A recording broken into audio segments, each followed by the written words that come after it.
At one particular time, I did talk about I did say Terrence Crawford. Okay. Now, but what are we rating these fighters on? What are we rating these fighters on? Floyd Mayweather's eyeball test. That works You're for me. eyeballing these guys. You watch Terrence Crawford. You know why he has a problem getting the other welterweights in the ring with him. Yo, yeah, so if he was pound for pound, Floyd was pound for pound. You or Floyd, who would have done that? Who would have won that? Me. Because I think Floyd at his best was a better defensive fighter than Crawford. Crawford's a better offensive fighter, but in those kind of matchups, I think defense usually beats the offense. A new debate has erupted in the boxing world after Floyd Mayweather responded to the growing praise surrounding Terrence Crawford. During a recent live interview, Mayweather pushed back against the hype, making it clear that in his opinion Crawford does not belong at the very top of the pound-for-pound rankings, but that view is far from universal. Prominent sports commentator Stephen A. Smith has taken the opposite stance entirely. Smith believes Crawford is currently the most complete fighter in the sport and deserves recognition as the true pound-for-pound number one. His argument centers on Crawford's accomplishments inside the ring. In the modern four-belt era, becoming an undisputed champion is one of the hardest achievements in boxing. Crawford managed to unify every major title in his division, a feat that only a small number of fighters in history have been able to accomplish. For Smith, that level of dominance proves Crawford stands above the rest of the boxing world today. Crawford is the best fighter on the planet. Pound for pound, he's that dude. In this four-belt era. The conversation becomes even more interesting when Oscar De La Hoya weighed in with his own perspective. De La Hoya revealed that among all the people he has worked with in the sport, Floyd Mayweather stands out as the best trainer he has ever had. According to De La Hoya, Mayweather's boxing intelligence is on a completely different level. He explained that if a fight between Mayweather and Terrence Crawford had ever taken place, Floyd would have found a way to adjust and transform his approach. In his view, Mayweather had the rare ability to reshape his tactics, evolve his style, and essentially become a different fighter when the situation demanded it. For De La Hoya, that adaptability is exactly what made Mayweather so extraordinary.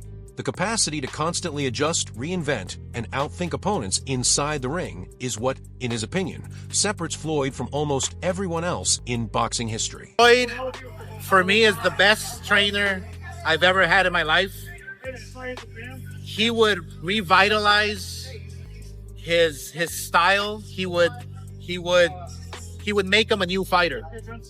That's how great Floyd is. The debate took another turn when Max Kellerman offered his breakdown of how the two fighters compare.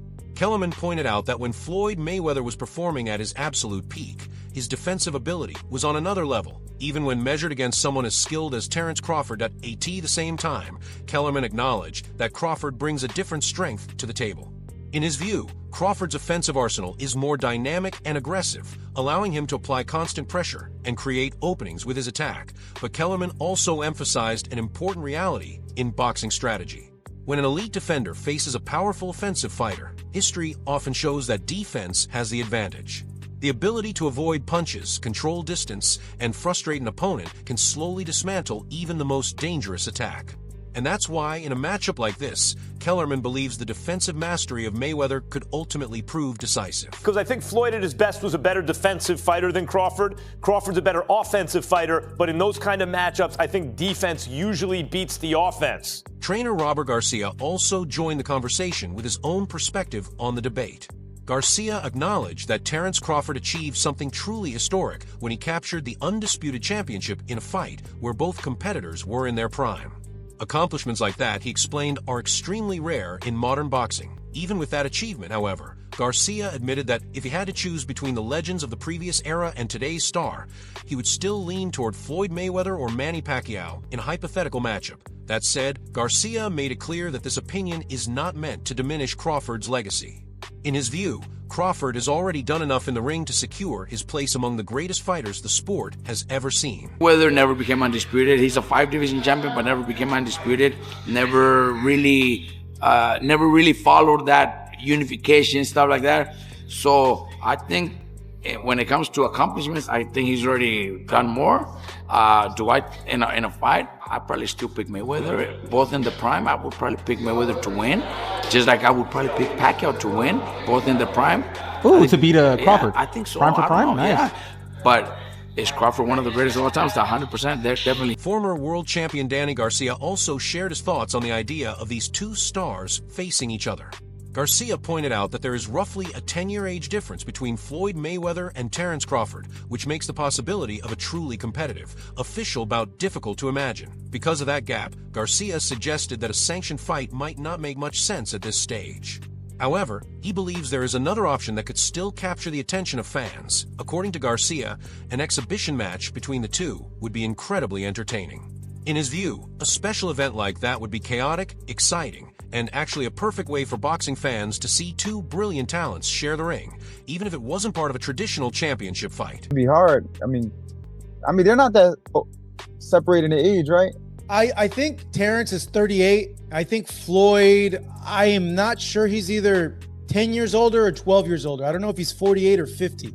Yeah, I don't think we're going to get the best Floyd, so I don't think it makes sense. Exhibition would be crazy, actually. Yeah, I think that makes sense. Exhibition would be crazy, actually. Yeah, I think that'll make a lot of sense. Former champion Errol Spence Jr. also offered his take on the discussion, highlighting what he believes separates Floyd Mayweather from most fighters in boxing history.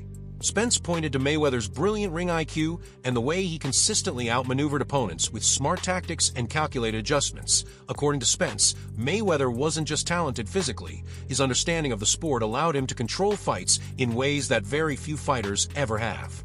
That strategic brilliance, combined with his legendary skill set, is the reason Spence places Floyd among the greatest boxers the sport has ever produced. The difference, because Floyd's just different. I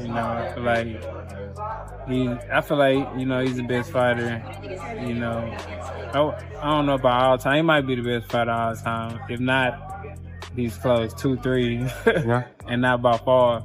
So it's just it's a little bit different things that Floyd does. And Floyd was a lot older when I sparred him, and it's just certain things that he does that that's really tricky. Like the guy we get in the clinch, he was like squeezing my nose, and so I couldn't breathe and stuff like that. So it's just certain things that he do in there. It's just veteran stuff, just veteran all-time type stuff that he was doing in our part. Spence went on to explain that a matchup between Terence Crawford and Floyd Mayweather will likely remain a fantasy for fans rather than something that actually happens in the ring. Still, the idea continues to spark endless discussion. He emphasized that one of Mayweather's greatest strengths was not just physical skill, but the mental side of the sport. According to Spence, Floyd possessed a unique psychological advantage that allowed him to control opponents before and during the fight. That mental dominance, he said, is what truly set Mayweather apart from the rest of the boxing world. In Spence's view, when it came to the mind games and strategic control inside the ring, Floyd operated on a level that very few fighters in history have ever reached. Beat Crawford, would you think? I know that's just a fantasy matchup. Man, I don't know. I'm reaching, I don't get into all that. Yeah. I don't know who went out, Sugar Ray Robinson and Floyd. I don't know. But for Floyd was the best work, just like mental games, everything. Oh yeah, mentally, he by far, I feel like he's the best. He's the best mentally. Trainer Bernie also weighed in with his own breakdown of how a prime versus prime clash might play out between Floyd Mayweather and Terence Crawford. In his view, if both fighters were at their absolute best, Mayweather would ultimately find a way to take control of the fight. Bernie explained that Floyd's approach would likely revolve around sharp, accurate punching and relentless precision. He believes Mayweather would chip away at Crawford over time, mixing in crisp hooks and targeted body shots while maintaining the tight defensive guard that defined his career. As the rounds progressed, Bernie suggested that Mayweather's discipline and ring intelligence would begin to wear Crawford down. With his defense staying nearly impossible to penetrate, Floyd would gradually seize momentum and close the fight strong in the later rounds. Just hypothetically speaking, just looking at, two fighters, you got Floyd and you got Crawford in their prime. Who you picking?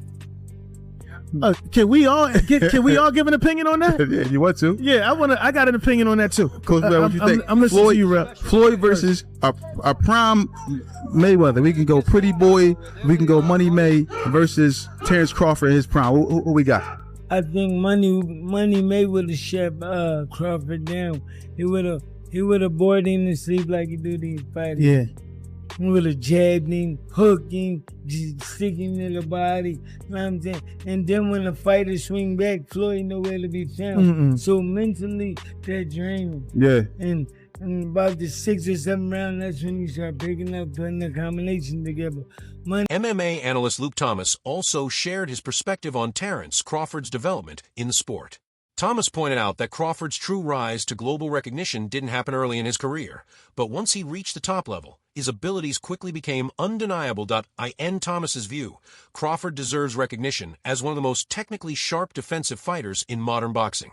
What makes him especially dangerous, he explained, is his ability to read opponents and adjust to their movement. Thomas added that Crawford has a rare talent for cutting off the ring and tracking fighters down wherever they try to escape. No matter how much opponents attempt to circle away or create distance, Crawford's positioning, timing, and defensive awareness allow him to close the gap and neutralize their strategy. Here's why I say that. Bud is extremely skilled, right? Yet not as skilled as Floyd Mayweather. Floyd Mayweather made people look foolish, right? And so if I had to say who's the greatest I've seen, and Bud said it, right? The best of an era and the best of an era, it's Floyd. But when I watched Bud against Canelo, there was this extreme skill on display, and there was a level of crazy that's different. There was a level of, and Floyd's extremely tough. Go back to Shane Mosley and the 2 punches he landed early in the fight and the way that he embarrassed him. I'm not saying that Floyd's not tough. Floyd's not a bad man. But there was domination inside that ring we saw this week. Analyst Ryan Clark also weighed in, highlighting just how dominant Floyd Mayweather was during his era. Clark described Floyd as the defining fighter of his generation, someone who consistently left opponents struggling to keep up. According to Clark, Mayweather combined flawless technique with extraordinary mental toughness, using both to outclass and outthink every rival he faced. This mix of skill and strategy allowed him not just to win, but to make victories look effortless. For Clark, Mayweather wasn't just a champion. He became the embodiment of boxing dominance in the 2000s, setting a standard for excellence that few, if any, could approach during that time. Bud's career, right? It bloomed kind of late. I find Bud to be as defensively sound as I've ever seen a fighter. He can find you. There's nowhere to hide with him. Like Floyd, he has such control over the terms in there. It's just insane. Clark also highlighted that Terence Crawford has firmly stamped his own legacy on the sport. He pointed out that Crawford has delivered emphatic wins over top-tier fighters like Errol Spence Jr. and Canelo Alvarez, victories that speak volumes about his talent and determination. According to Clark, those performances demonstrated more than just skill. They showcased Crawford's fearlessness and ability to rise to the biggest challenges in boxing. By defeating such elite opponents decisively, he proved that his greatness is real and earned, solidifying his place among the sport's modern legends. Fear in him in the way that he's attacked gaining notoriety. Bud's been the baddest man for 12 years, but no one gave him credit because he didn't go tell you he was the baddest man. He didn't market that. He just went out and fought and beat people and knocked people out. So he had to move up and take the bigger fights and the better fights. And he was Errol Spence. We realized just how great he was. Canelo cemented him on what is the two-headed monster that marks the greatest of the 2000s. Floyd Mayweather is on that, and Bud Crawford is right next to him. I don't think we have to pick on who's better. I think they both dominated their eras. Max Kellerman added another layer to the discussion, pointing out an interesting contrast between the two fighters. While he acknowledged that Floyd Mayweather's career resume is undeniably more extensive, he highlighted a different strength in Terence Crawford. Kellerman explained that Crawford has consistently shown a willingness to face any challenge thrown his way, stepping up to take on top contenders without hesitation. That readiness to confront every opponent, he argued, demonstrates a boldness and fearlessness that defines Crawford's approach, even if his career accomplishments aren't as lengthy as Mayweather's. Because, if you look at Floyd's resume, it's much deeper than Crawford's. And Floyd was faster and he had a better defense and all that stuff. But Floyd picked and chose when he fought guys, especially once he left lightweight. He wiped out the junior lights, bring them. Lightweight, he jumps up to Jose Luis Castillo first thing. A lot of people think he lost the first fight, I didn't, but then he won the rematch. But once he left lightweight, he was careful about when he fought guys. So even though his resume is deeper with names, people remember, yeah, but he didn't want it with certain dudes at certain times. Crawford, we all witnessed, even though the resume is thin in certain ways, he wanted it with everyone the whole time. Oh, yes. That makes a difference to Jeff Mayweather weighed in by recalling one of Floyd's most telling performances, his win over a young Canelo Alvarez. According to Jeff, that fight perfectly showcased Floyd's brilliance inside the ring. His timing, precision, and tactical mastery all on full display at the same time. Jeff acknowledged that Canelo's performance hinted at the superstar he would become. Even early in his career, Canelo demonstrated skill, heart, and potential that made the matchup a fascinating clash of talent and strategy. For Jeff, the fight served as a dual highlight, Floyd's genius and Canelo's rising promise. Canelo at that time was a razor-thin decision. Floyd won, majority decision. C.J. Ross had it with what a lot of people had as a draw. And then the other two judges scored it for Floyd, of course. And that was a Floyd at the top of his game with a very green Canelo with very little experience, and he took him, into deep waters. So what was Canelo? What, 20-something? 20 what? 23? 25? Yeah, very, very young in the game, obviously.